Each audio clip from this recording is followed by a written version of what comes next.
And the offense gets set here for a third down play.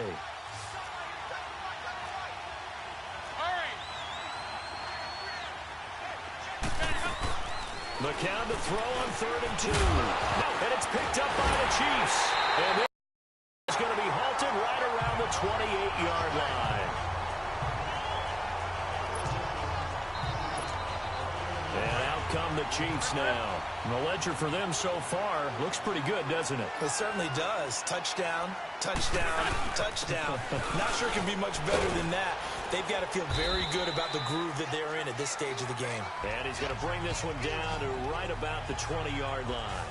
8 yards on the pickup, and now they'll have some options on 2nd and short.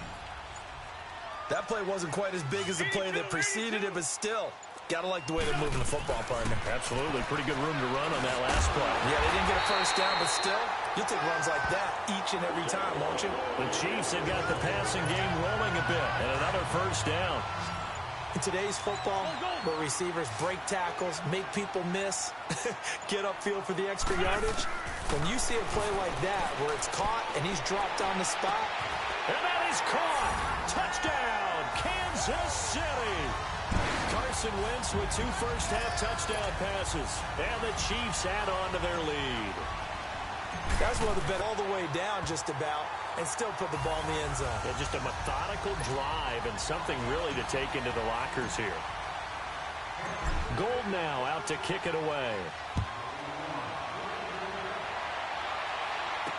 That'll be taken in the end zone. And not wanting to risk anything here late in the half, he'll just take a knee and they'll bring the football out to the 25.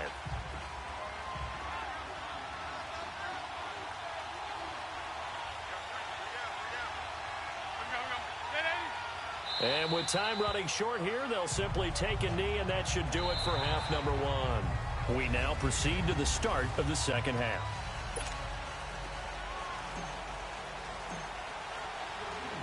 Both teams appear ready for the fight ahead, and we resume action here in quarter number 3. This is taken about 7 yards deep. And no run back here. This will be a touchback, and it comes out to the 25-yard line.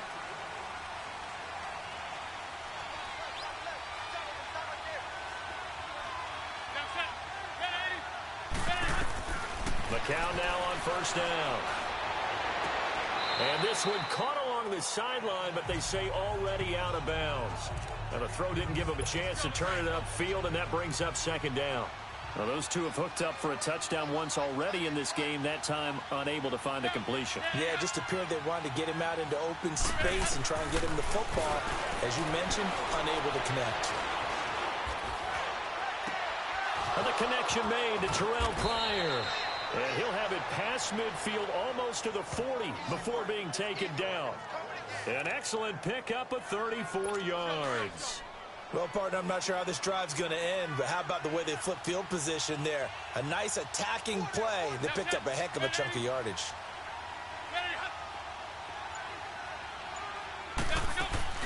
They'll run it now out of the gun. Able to push forward for about 4 down to the 37. I call that play a success. A nice inside run sets up a very manageable 2nd down. A very solid gain on that play.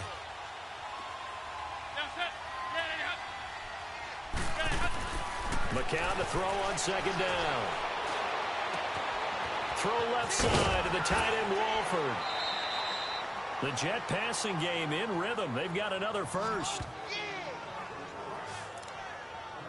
5th catch of the game for him there. Yeah, and the tight end position is now becoming a volume pass catcher. Used to be occasional, right? Safety valve. Throw one to him every so often, but mainly they want him out there to block. Nowadays, an integral part of the passing game, and they create such great mismatches that they often become the leading receiver. Wasn't able to get anything, no gain. Fumbled once already. Maybe he's being a little careful. Not necessarily on that play, but I'm sure that's in his mind somewhere. Oh, without a doubt, because protecting the football is job one for anyone who's carrying it. And that's exactly what he tried to do on that play, but it didn't gain him any yardage. Well, he didn't make headway on that one, but he's had plenty of carries all night long. I just wonder if maybe he's a little bit tired from tilting the rock that much. Now McCown. Caught the tight end Walford. And he'll be a couple yards shy of the red zone here at the 22-yard line. They stop him for only 3 that time, and that'll bring up 4th down. It's Jet football, but they trail here as we start the 4th quarter.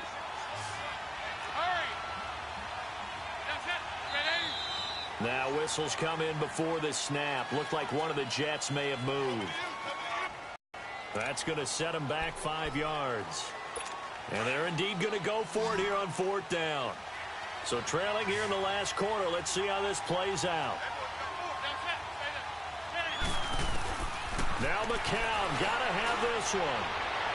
And no, it's incomplete. The Tide Bulls tried it, went for it, but it didn't pay off. And the Chiefs defense comes up with a stop. So now with a 2-minute warning coming up fast, that puts a mammoth dent in their comeback hopes. I like how you phrased it. It's a dent because there's still opportunity. They've got to get the ball back on defense, obviously twice. But guess what? This thing is not close to being over. They need to go ahead and play it out. Not over. As you said, 2-score game still. Starting to become a tough spot for this defense. You're down 4th quarter. Looking a little fatigued maybe on that side of the ball. Partner, we've seen this before, haven't we? Because every coach we've ever talked to says body language is important. And now you're seeing guys with their hands on their hips. They're bent over, hands on their knees. And the offensive guys, they're just saying, let's just keep running it at them. We've got them now. Time for a break. We'll come back and see this one out after this. So the Chiefs in possession of the ball as we welcome you back. And the scoreboard on their side, they're just looking to melt away these final couple of minutes and put this one in the left-hand column. And he takes it past the 45 and down at the 46. And whistles, and we're going to have another stoppage of play as they call the timeout on defense with 1:53 left. They'll run it now out of the gun. And he'll be tackled right on the midfield logo. Timeout Now the defense. Jets going to use the second of their 3 timeouts as they'll talk it over here before what will be an important 3rd down. Trey 15, Trey 15. From midfield, here's Wentz. Got him in. He finds Sanders. And he'll go down, but not before getting this inside the 30. And now we're going to get a timeout here called by the defense. And they'll be disappointed to have to burn one there after giving up the 1st down. Wentz to throw. Under a heavy rush, and down he goes. Darren Lee coming in hard on the blitz. He gets him down for a loss of 4. Come on now. Exactly what they were looking for. They've been giving up yardage. They've been letting them drive right downfield, but they got a sack right there. How about that for a little bit of revenge? They run with a Hall of Famer, Sanders. And finally, down he goes as they work it inside the 10 to the 7. A big gain there, and that should certainly be enough to put this one in the win column. Starting to look like this drive, it may be the final nail in the coffin. Well, this is why you work out so hard, right? This is why you spend all that time in the offseason. This is why you have those OTAs and mini camps. For these situations, these scenarios, to run someone into the ground and secure a victory. Flushed out right. And he takes it in for the score on the game's final play, so it doesn't affect the outcome, but a little whipped cream on top to their ending. Or as our friends in Bayou Country would say, that's a little lagniappe, a little extra on top. Well, partner, I know that you and I were raised that in this situation, just take a knee. You got the game pretty much salted away, but instead of that, they throw it. Another touchdown. Yeah. Can't wait to see this post-game handshake. Maybe a conservative run up the middle, but to pass the ball.